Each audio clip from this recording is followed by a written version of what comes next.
राधे राधे सभी को। कैसे हैं आप सब? होप करती हूँ बहुत अच्छे होंगे। तो गाइज फिर से स्वागत है मेरी इस नई वीडियो में आप सबका।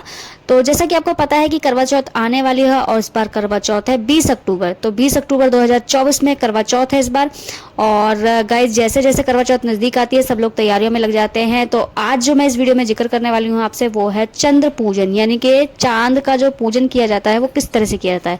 तो देखिए, हमें सबसे पहले जो सामग्री चाहिए उसके बारे में आपको बता देती हूँ। हमें सामग्री क्या क्या चाहिए। सबसे पहले तो देखिए, आपको एक थाली चाहिए और एक लोटा चाहिए जिसमें आप जल भरेंगे और जिससे आप व्रत खोलेंगे। उसके बाद हमें चाहिए एक छलनी जिससे आप चांद को भी देखेंगे, साथ में अपने पति को भी देखने वाले हैं। तो देखिए, करवा चौथ पे थाली का सेट मिलने लग गया है, इस तरह से सजा हुआ मिलता है मार्केट में, आप ले सकते हैं। अगर आपके पास है तो आप उसी से भी पूजन कर सकते हैं। तो यहाँ पर हमें सबसे पहले जो प्लेट मतलब थाली के साथ जो लोटा आता है उसमें हमें वो जल भरना है जिससे आप व्रत खोलने वाले हैं।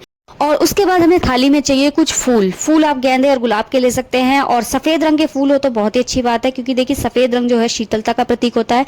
और कहते हैं अगर हम सफेद रंग के फूल चांद को अर्पण करते हैं तो हमारे रिश्ते में भी शीतलता हमेशा बनी रहती है। तो यहाँ पर सफेद रंग के फूल मुझे नहीं मिले, लेकिन गेंदे और गुलाब के थे तो मैंने वही रख लिए हैं थाली में।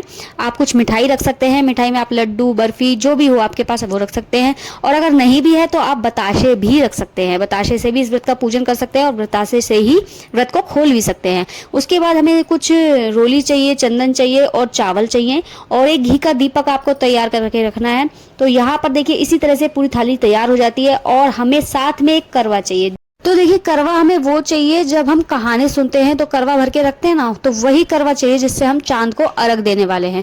तो ये इसमें जो जल होता है वो वही जल होता है जो हम कहानी सुनते वक्त भर के रखते हैं करवा माता के सामने।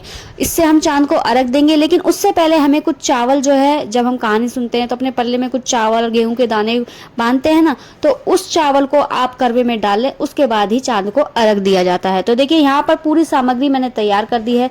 तो बस इंतजार है चांद निकलने का, और जैसे ही चांद निकलेगा तो पति देव के साथ थाली को लेकर आप ऊपर चल दें। और अगर चांद आपकी बालकनी से दिख जाता है तो आप बालकनी में भी इस पूजा को कर सकते हैं। तो ये बहुतों के यहाँ ये चंद्र पूजन होता है, बहुतों के यहाँ बिना पूजन के ही व्रत को खोल लिया जाता है। तो देखिए, जैसे आपके यहाँ रिवाज हो आप वैसे करें। ये वो चावल हैं जो मैंने गांठ में बांध के रखे थे कहानी सुनते समय, तो उन चावलों को अब आप निकाल लें इस तरह से गांठ खोलकर। तो आप चावल भी रख सकते हैं कहानी सुनते समय, जैसे हाथ में जो लेते हैं चावल भी ले सकते हैं, या गेहूं के 13 दाने इस तरह से करके भी आप ले सकते हैं। तो जैसे जिसके यहाँ रिवाज है वो वैसे करें।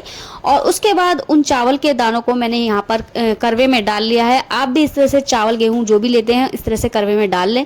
उसके बाद आपको अर्घ देना है चांद को। तो देखिए, अर्घ आपको किस तरह से देना है, आपको नीचे से ऊपर की तरफ ले जाना है करवे को, और एक धार में आपको अर्घ देना है। और अर्घ देते समय बोलना है आपको ओम सोम सोमाय नमः, इस तरह से मंत्र का जाप करते हुए आपको चांद को अर्घ देना है। तो देखिए, अर्घ देने के बाद अब आपको करना है चांद का पूजन। पति के पूजन से पहले चांद का पूजन किया जाता है। और मौसम बहुत ज्यादा धुंधला और ऐसा हो रहा था, मतलब हवा चल रही थी बहुत तेज, तो चांद भी साफ से दिखाई नहीं दे रहा था। तो मैं नीचे बालकनी में आ गई हूँ। अब यहाँ पर मैं करूंगी चांद का पूजन। तो सबसे पहले मैंने यहाँ पर दीवार पर शुद्धिकरण कर दिया है थोड़ा सा जल डालकर। उसके बाद मैंने थोड़ी सी रोली चांद चंद्रमा को अर्पित की है, और रोली के बाद थोड़े से आप चावल चंद्रमा को अर्पित करें, और मन ही मन आप जाप करते रहें चंद्रमा का ओम सोम सोमाय नमः का, और कुछ फूल अर्पित करें चंद्रमा को। तो देखिए, भाव से पूजा की जाती है, मतलब भाव आपका ये होना चाहिए कि आपके सामने ही चंद्र देवता हैं और आप इस तरह से पूजन कर रहे हैं उनका। और फिर आपको वस्तु स्वरूप उनको कलावा समर्पित करना है। और कलावा समर्पित करने के बाद आपको भोग लगाना है। भोग में आप मीठे में बताशे भी रख सकते हैं, मिठाई भी रख सकते हैं जो आपके पास हो। और भोग लगाने के बाद आपको उनकी आरती करनी है। जो आप घी बाती का दीपक तैयार करके लाए थे उससे आप चंद्र भगवान की आरती करें। सबसे पहले आरती आपको चंद्र देवता की ही करनी है, उसके बाद पति की होगी।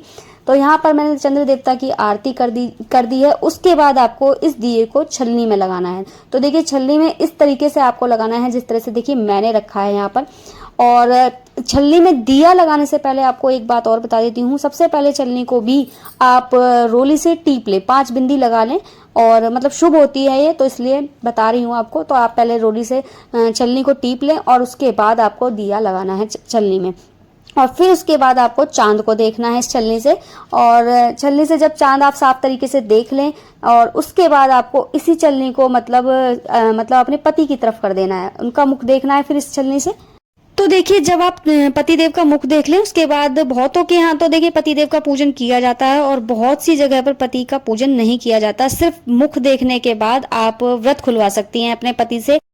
तो देखिए, आपको उनके पैर छूकर और अपना व्रत खुलवा लेना है। यदि आपके यहाँ पूजन होता है तो सबसे पहले आपको क्या करना है, आपको उस दिए को वहीं रख दें और सबसे पहले उनको तिलक करें, चावल लगाएं, उनके हाथ में कलावा बांधें, कुछ फूल माला वगैरह हो तो उनको वो पहना सकती हैं या उनके ऊपर फूल छिड़क सकती हैं।